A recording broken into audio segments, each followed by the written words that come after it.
Join me. Together we can rule the galaxy far from the sun. I am a Jedi, like my father before me. This is getting out of hand.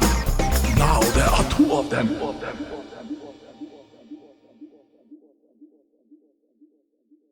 Hello there, Space Wizards, Plastic Spacemen, and Rebel Princesses. This is Todd Hoffman and Trenton Hoffman, and you're listening to Big T and Little T, a Star Wars podcast. Welcome to episode 101. Today, we're going to be talking about the Disney Gallery, the Book of Boba Fett. But we got a lot to get to before that. It's been a crazy couple days, but that's okay. In Star Wars land, that is fine. So, we've been, Trent and I have been streaming a little bit. So definitely check that out on Twitch. We've been doing some Rocket League, played some Madden, doing all that fun stuff, which is great. Super fun. And we definitely hope that you enjoyed May the 4th. So we had two big surprises that day. Well, one was announced, and that's what we're going to talk about today. The Disney Gallery Book of Boba Fett, little behind the scenes look of Boba Fett. But then also, we got a Kenobi trailer, and they call it the official trailer, but really it's just a teaser trailer part 2. Usually in the official trailer, they kind of give away some story elements and stuff like this. Nah, couple rehash of some scenes and all that fun stuff. But before we get into that, because that was super exciting, I hope you had a great May the 4th. Trent, I had to take Trent to school. Actually, Ellie was a little sick, so she had to stay home. So we took Trent to school. I was like, hey man, let's grab some helmets. So we got a clone trooper and an Imperial trooper. And I'm just like, hey man, we got to roll up. So we waited in line and was blasting some Star Wars music, and he had the biggest smile on his face. It was awesome. And all the teachers were like, what's going on? I'm like, come on, it's Star Wars Day. So it was a lot of fun doing that. So got to do that, which is great. And then I did a troop. It was the first troop of the year, and it was a blast. I had to do some major repairs on... Yes, my crotch. The armor, I basically at C2E2 last year in December, toward the end of the day, I was in the suit probably 8 hours or probably more. And I don't know, someone was poking me in the inner thigh. And once I took it off, somehow the plastic like ripped and it was poking me and all this fun stuff. So I had to do some major repairs. So I did that Monday and Tuesday to get prepared for Wednesday, and so got that all fixed. It was pretty bad, so but I got it. It's good. It's in good shape, but definitely soon I think I'm going to change the armor to a Sandy, which a Sandy is a sand trooper. But you know, the cool kids call it a Sandy, and because I think I'm 5 years with that kit, so it's seen some good times, and so I think it's time to kind of rough it up a little bit more. There's a lot more cracks that I like to admit, and to keep it more pristine is harder. But if I make it dirty, and it doesn't matter if it gets a little cracked or even more, that would be awesome. So I got a lot of projects in the works, and I need to get them finished. So I got to make the heavy weapon pack that I've been trying to do for like the last 2-3 years. Going to do that and then save up money to get a Sandy pack. But, and I got that patrol trooper that I'm working on as well. A lot of things in flight, but I'm going to get it done. I promise. I'm going to try to get at least one done. But yeah, that's been super fun. So we did this Costco trip. It was at a local Costco and raised over $500, which is super awesome for the Children's Hospital Network. And we had 3 stormtroopers, a TIE fighter pilot, and a mud trooper, and R2, and a IG 88 model, 3D printed model. It was cool. So we had a great time. Took a lot of pictures. My mom and dad came out. It was fun. And then came back from that. Picked up Trent again. Suit, had to put the helmet on. blasting Star Wars music, and he thought that was awesome, and yeah, it was great. And then so we had to watch the Obi-Wan trailer. So let's talk about this. Again, not terribly long. It is super super short, and I don't know why, but that's okay. I mean, we're 22 days out from this recording. When you get this, it'll be 21, 3 weeks away. That is plenty. I mean, you don't think you need enough, but you get some more, and it's fantastic. So let's just kind of walk through it real quick. There is a lot to discuss, even though it's like only a minute and some change. So again, we get this we got lots of starships, this kind of cool like speeder going to Dayu. I that's what I'm going to pronounce it. It's Blade Runner planet. It's got that Hong Kong kind of wet looking feeling, and it's great. And so we get a nice little downward shot of that, which is awesome. Love that. Let's see. We got boss mode. We got the Inquisitor ship. This could be Tatooine. I'm pretty sure it's Mos Eisley or one of those two. We got the fifth brother.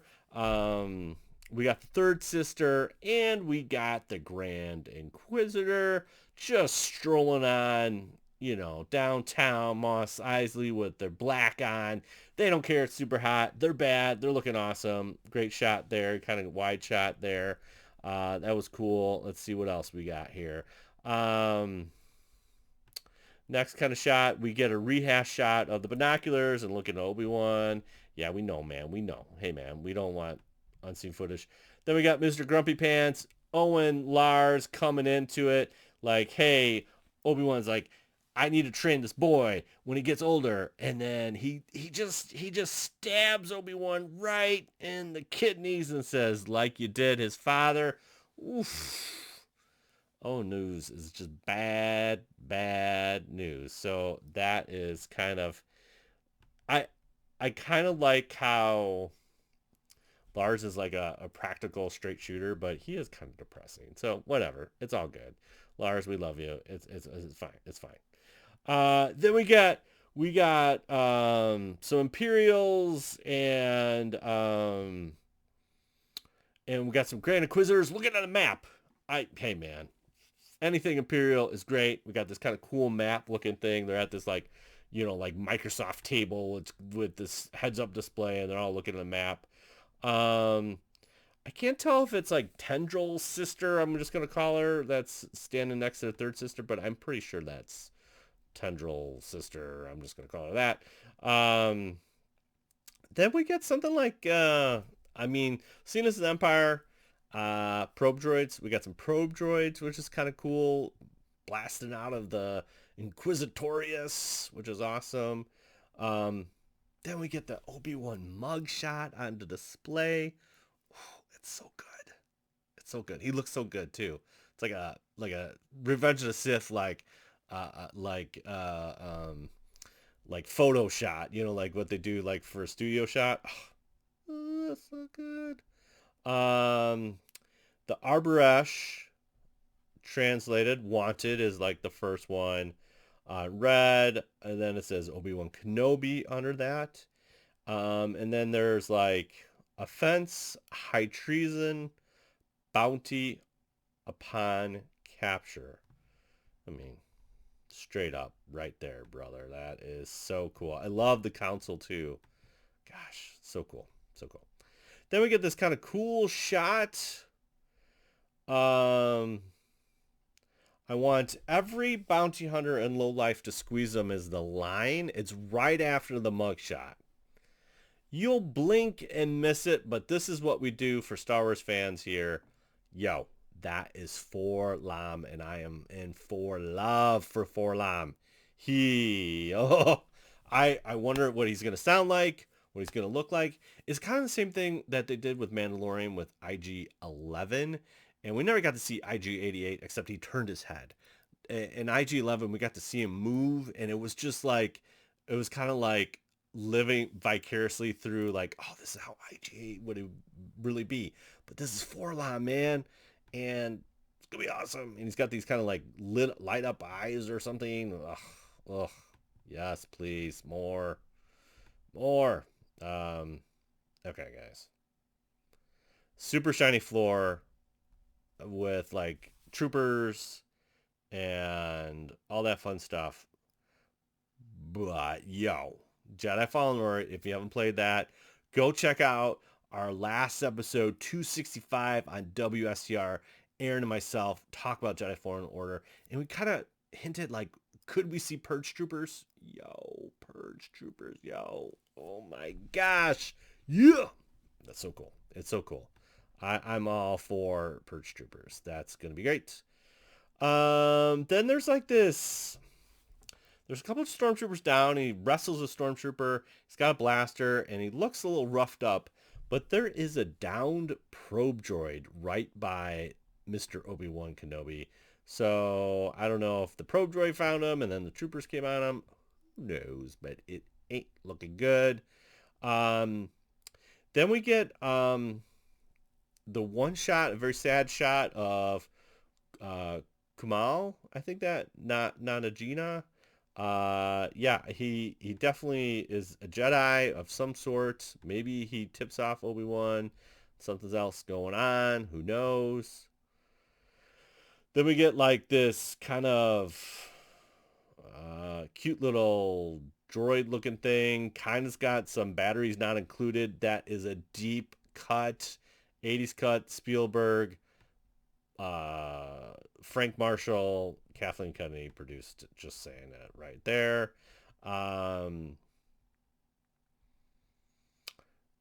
Then we got third sister, Reva. I'm sure it would get cleared up in Obi-Wan trailer or Obi-Wan series.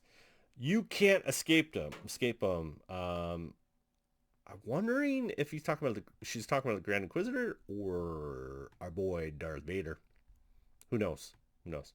Then we get this cool shot of T2 just like he's getting assembled, Darth Vader. We get the robot arm on the flesh arm. Yikes. I wonder if yeah, there's some gnarly stuff here. Like the chest plate is like getting inside of him and stuff. The Empire, it was kind of interesting when they're putting Anakin into Darth Vader. I mean, he's still freshly charred, and they're just kind of moving skin and just like getting things together, and they don't really care what's going on, which is kind of evident still here. And then we get the kind of cool shot of Ewan, a little bit more ragged looking, and he figures out that it's Darth Vader or Anakin's Darth Vader or something like that. I don't know. It was pretty cool. It was awesome. Okay. So there you have it, the Obi-Wan Kenobi trailer. May the 4th. If you can't remember, last year we did get two amazing episodes of Bad Batch, which was fantastic. This was super cool. I wasn't expecting an Obi-Wan trailer, but it was awesome. I'm good. I got my Obi-Wan fill. I was definitely pumped after that 1 minute or so. I'm like, yes. And Trent was too. We're super excited. It's going to be fun. It's going to be awesome. We're going to have a great time kind of reviewing that. And we get the 2 in 2 or 3 weeks. Hooray. That is awesome. So let us go right to the main topic, which is the Disney Gallery, the Book of Boba Fett. So, again, I've been listening to Pod for a while. Love me some Boba Fett. Boba Fett is the jam. But the Book of Boba Fett, the quality was just all over the place. It was like, and I think it was really the story for me more than it's the execution of the story. Like, I totally get it. And John even says it in this Disney Gallery. Like, if you have somebody that's on the edge and doesn't have some kind of hero's journey, it becomes kind of boring. So I totally get that. Like, he's like redefining himself, and I totally get that. But there's just certain parts, like, the Sarlacc pit being like 5 seconds, the weird biker gang space Vespas was weird. And then obviously like almost 2 episodes of no Boba in the Book of Boba Fett was also weird. But also that was probably one of the best episodes of Star Wars ever. So yeah, there's a lot of it's a mixed bag for me for Book of Boba Fett. And I totally get it. It's the same thing with The Rise of Skywalker. I do not like The Rise of Skywalker at all. I don't like it. But I also understand that there's a bunch of people that put in their heart and worked really hard on it, and I totally get that. I don't want to discredit that. And the same thing applies here. Like, knowing what they did and how they executed it, and especially in a COVID kind of time, it's pretty amazing. But I think also it's just falls a little short for me. But here we go, Disney Gallery, get to see some behind the scenes, and it really just takes you through the whole season and how they came up with things. And overall, I did enjoy it. It was fun.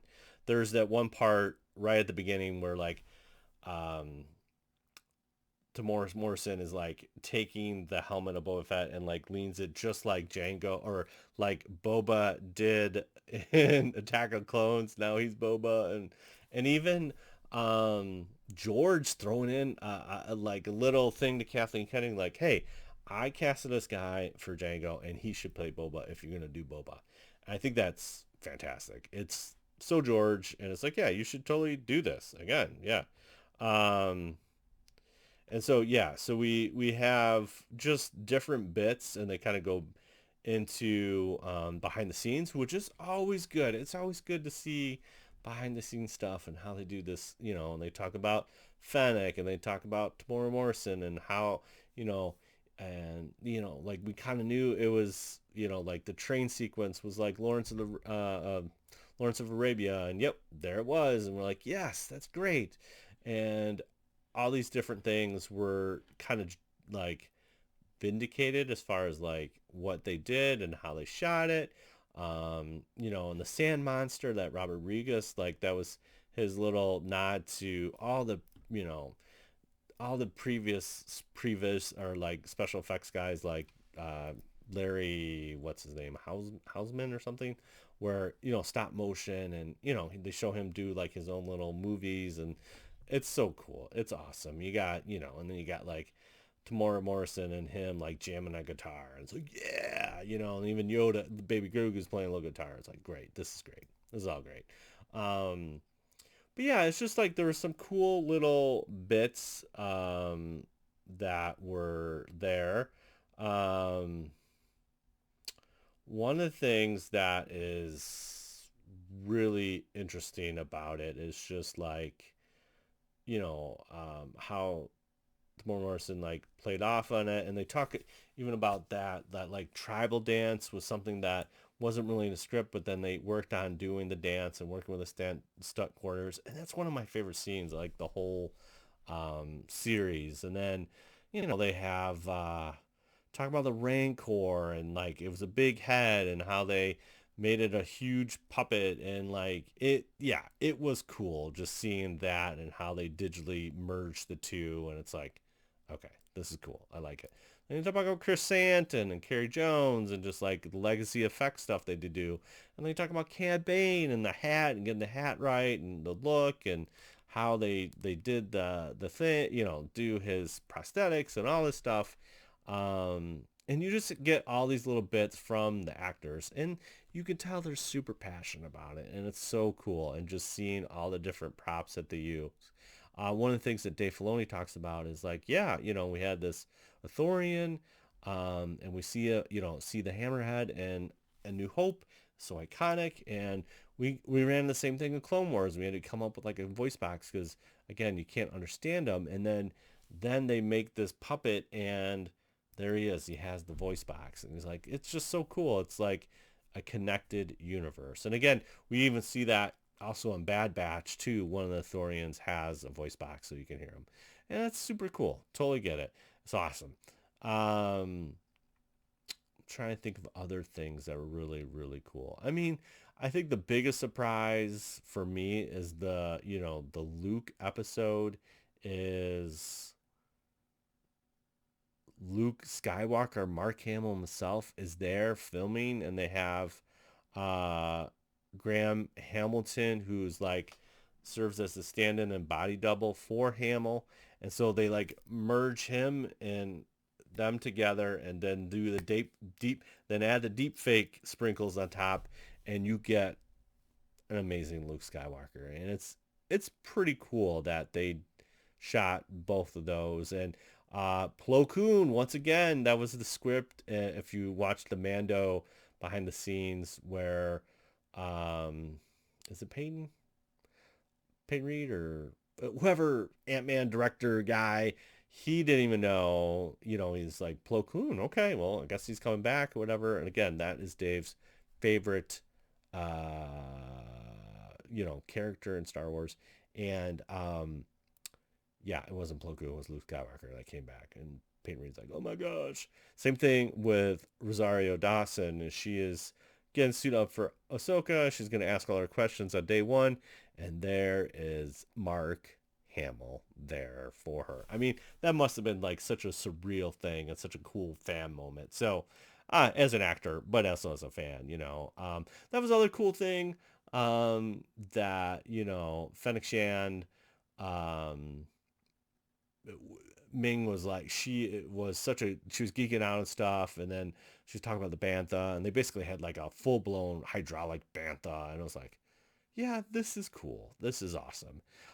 So yeah, if you're really into behind the scenes stuff, definitely give it a watch. It's so worth it. And I think, again, they definitely take care and craft, and we are in good hands with Dave Filoni and Jon Favreau. We are. It's going to be great.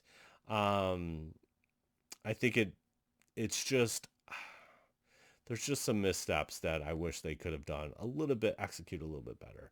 But yeah, I definitely, is there a season 2? Maybe. I don't know. It could be. There's definitely more story to tell. I definitely liked how they talked about, what they set for Mando really helped really greenlight Boba, which is so true. I just wish they, yeah, there's a lot there, but this Disney gallery is super fun and definitely well worth it.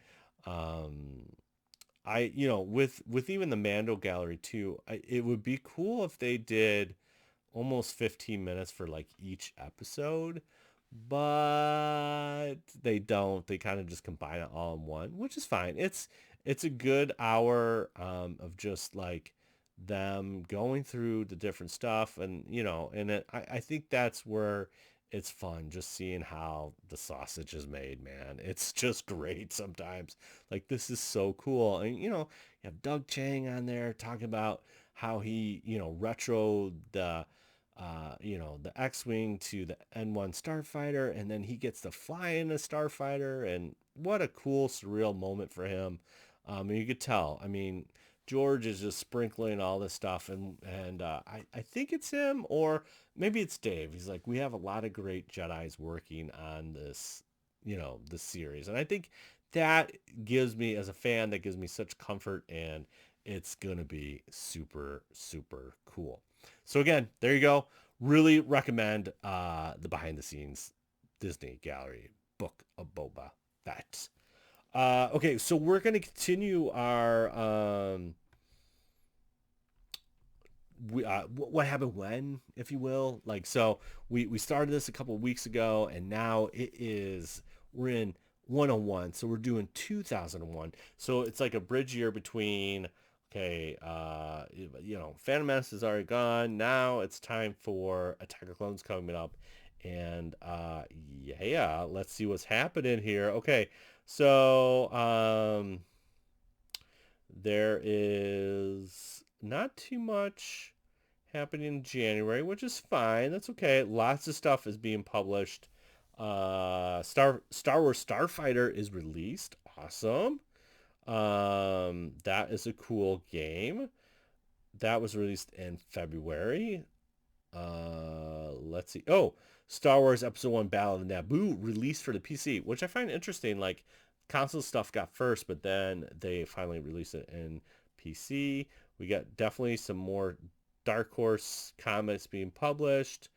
We're already at Star Wars Insider 53 by April, which is great. Let's see. Oh, okay.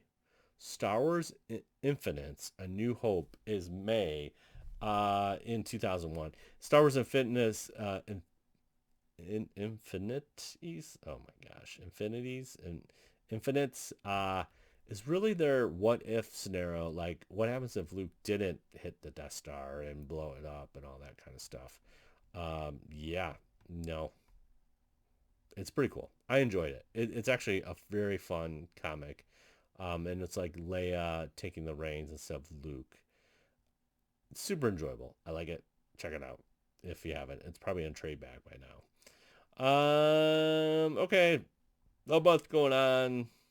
Blah blah blah blah blah blah. Okay, great. So we keep on going here. Let's see. Okay. September 14th. Nintendo GameCube is launched. I remember that day very vividly, going to Best Buy in Matson and picking up me a GameCube and picking up me Rogue Squadron 2. Oh my gosh, that was such a great game. Why doesn't it have it on here, guys? Jeez, what are you slacking, I tell you. That is such a great game. Tags and Binks Are Dead, published in October. Tags and Binks is great. There's a little bit in Solo, but then they don't show them. It's very sad. I don't know why, but whatever. The New Jedi Order, Star by Star, is published. Yes, that is a great book. That's in October, I'm pretty sure.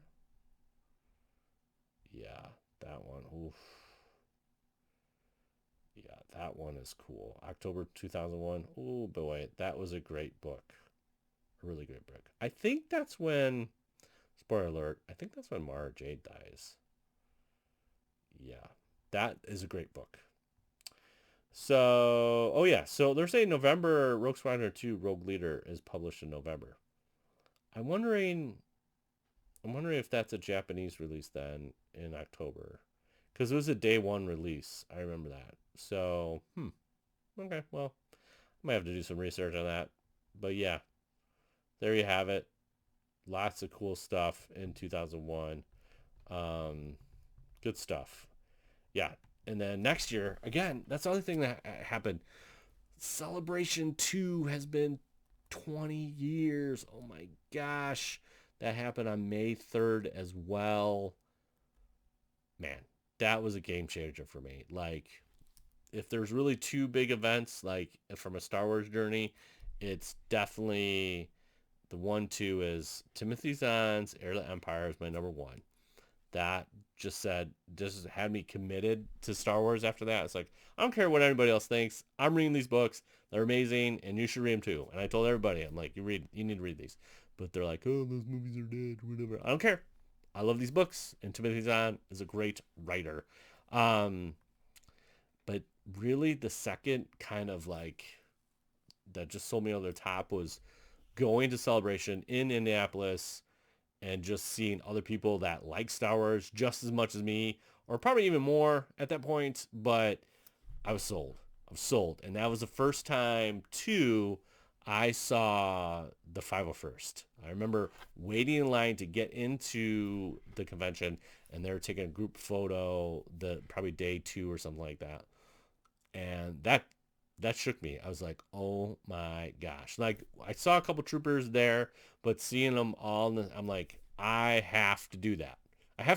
And like, that journey for me going from like 2002 to like 2016, it's a long journey, but getting in 2016 was a really cool dream and a really cool goal for me. So yeah, those are definitely 1-2. But yeah, Celebration 2 was 20 years ago. And so if you listen to episode 100, go check that out with Jordan. We just it was such cool kind of reminiscing about that. And check out our post. We posted a bunch of pictures a long time ago in a galaxy far, far away. But there you go. I think that's it. that's it, I think. Oh, yeah, I forgot, like, our nightcap for May the 4th. Oh, my gosh. Rogue One. Had to watch Rogue One, so Trent and I sat down and watched Rogue One. It was great. It was fantastic. It was a good nightcap for Star Wars Day. So, yeah, it was awesome. Okay, yeah, so that's episode 101. Hey, you can find us on the socials, Big T, Little T on Instagram, BLIT Podcast on the old Twitter, and twitch.tv/Big T, Little T. Find us on Twitch. Please subscribe and watch us. It would be great. We're going to get back to Lego Star Wars and finish through that. I mean, well, not really finish, but play some more of that. Hey, and if you left us a message last week, totally appreciate it. We'd love to hear from you. We'll throw you a sticker. You can do that either through email, bigtlittlepodcast@gmail.com, or if you want to leave us a 5-star rating on Apple Podcasts or Spotify or wherever you leave your reviews, send us a screenshot and we'll definitely throw some swag in your face. Next week, some Star Wars. I think we're going to be talking about Attack of Clones. I'm not 100% sure. I have to look at my schedule, but yeah, it's almost Attack of Clones time. It's 20 years till Attack of Clones. That's crazy. But yeah, coming up soon. For all those mothers out there, happy Mother's Day to everybody. And to the best space mom, Jennifer, thank you so much for allowing me to do all this crazy stuff, and Trent and I and Ellie and all that fun stuff, and Jordan too, a little bit. But yeah, I totally appreciate you. Thank you so much. You are the best. You're my rock. But happy Mother's Day to all the space moms out there. We appreciate you. Now, truly wonderful, the mind of the child is, and may the force be with you always. Bye, bye, bye, bye. We'll see you later. Bye.